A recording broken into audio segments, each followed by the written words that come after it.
My name is Sarah Demakis. I'm from a suburb of Seattle. I'm Diana, and I'm from Mamaroneck, New York. Hi, my name is Helen Stutzman. I am from Elkhart, Indiana. Hi, my name is Elizabeth Meyer, and I'm from West Hartford, Connecticut.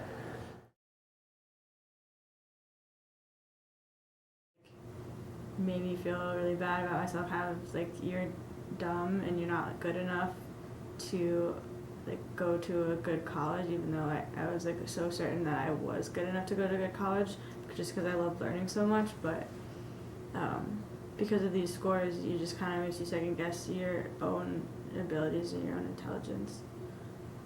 I mean, I always thought the SAT was kind of irrelevant. I'd get back these scores and they wouldn't necessarily correlate to my GPA or how hard I was working in school, and it just didn't reflect that in any way.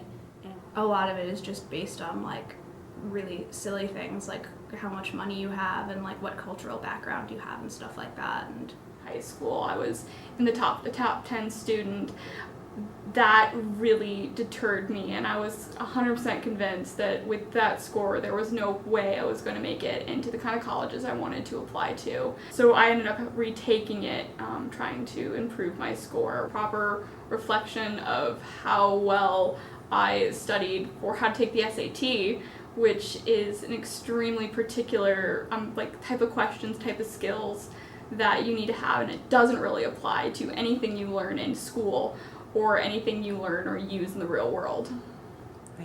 I wasn't happy with my scores, and I felt that they weren't a reflection of my overall intelligence as a person and my abilities in school.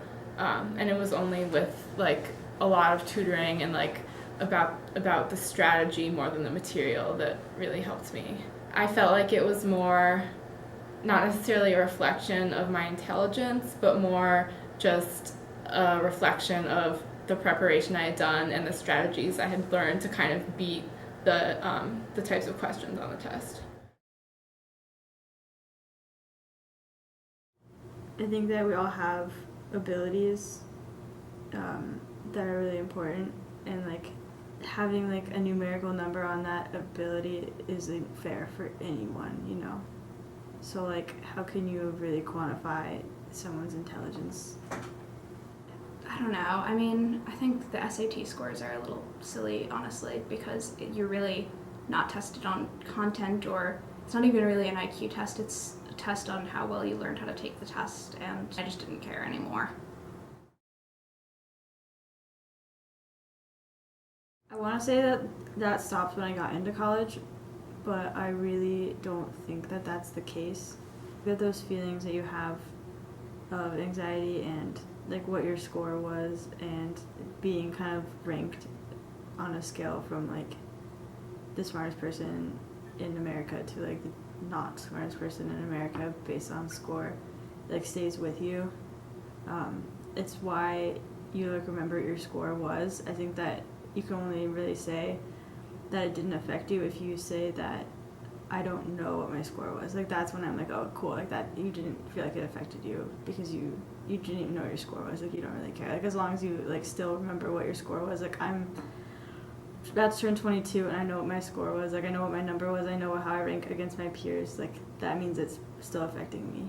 I mean, it's definitely stressful all throughout high school, but once it's over with, it's sort of just well, on to the next thing. I'll be able to put this on a piece of paper and show it to the colleges I'm applying to, and that's sort of it. It had no real relevance to the rest of my life. I feel like it still kind of carries with me a little bit. It's still this tiny nagging feeling in the back of my head, knowing that even though I did get into my dream college, that compared to everyone else that talks about getting perfect scores and doing all these high abilities, that I know a lot of friends I had that they weren't necessarily smarter than I was, but they got better scores. And it's always really kind of affected how I think of myself as a person. I'd say probably for the next year or so, while everyone was still going through senior year, when everyone's going through the college application process, because obviously test scores were a big part of that, so it was something that was on everyone's minds, and just the constant thought of oh, is this going to be good enough for this school? And that kind of turns into, am I good enough for this school? So it really kind of was something that like got in your head and just made you question like where you were going to be going in your future.